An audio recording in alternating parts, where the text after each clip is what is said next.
everyone, this is KRISH for Criteriyeah, and today I'm going to review the Redmi 4 from Xiaomi, and hopefully I will also answer that little question, is it still worth it in 2018? Let's get started.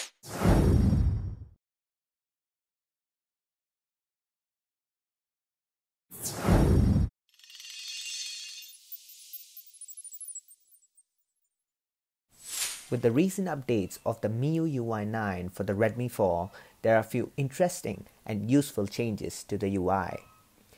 With just 2GB of RAM on the particular variant and a theme-based UI on an Android 7.2 Nougat, the multitasking seems fairly seamless for our day-to-day usage. All thanks to some regular stable updates from Xiaomi, the Redmi 4 seems to get better and interesting as we go further. Yes, it's not a stock Android, but it definitely has something in it to catch your eye.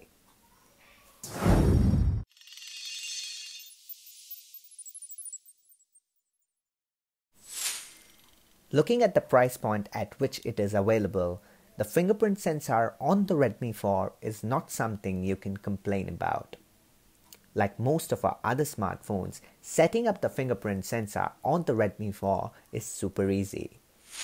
Although I'm not a big fan of the placement of the fingerprint sensor for the particular device, I should and must say that it's super quick, responsive, dependable, and does work like a charm.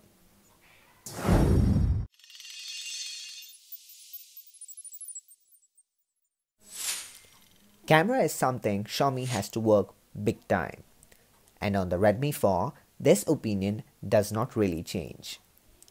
Thanks to the MIUI UI 9 with an interesting camera interface and a decent hardware support, I believe the overall camera experience is something we cannot talk a lot about.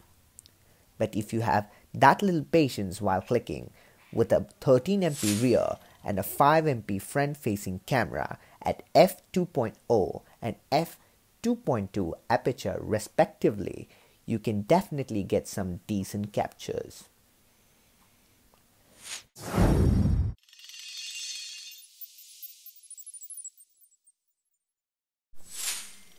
The Adreno 505 GPU with just 2GB of RAM on a Snapdragon 435 in the particular Redmi 4 variant seems to make gaming surprisingly smooth.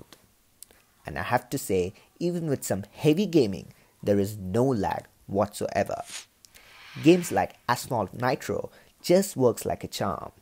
And for the price, the gaming on the Redmi 4 tends to surprise you a bit, with no typical issues combining all of them together.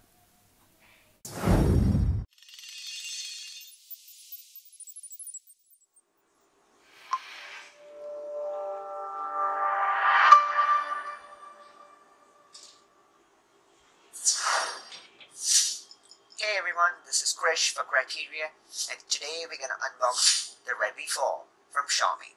Let's get started. So many of you might be wondering, why am I unboxing a device which was released almost 6 months back?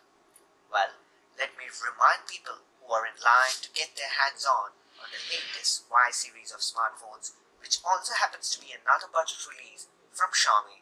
You guys have actually forgotten the Redmi 4. Well, with a smaller form factor, easy on your hand, and an overall decent package for the price, I can definitely say that the Redmi 4 is still worth it in 2018. But if you're looking for a bigger screen size and a better camera performance, you have to go for the Y1 from Xiaomi. And I have to say, it's a far better option when you compare the 5A from Xiaomi. So if you have any further questions or queries about the particular device, you can drop them in the comment section below. And if you like my content, consider subscribing and also click on the bell icon to get notifications on my latest postings. Until I see you in the next one, you take care and thank you very much for watching.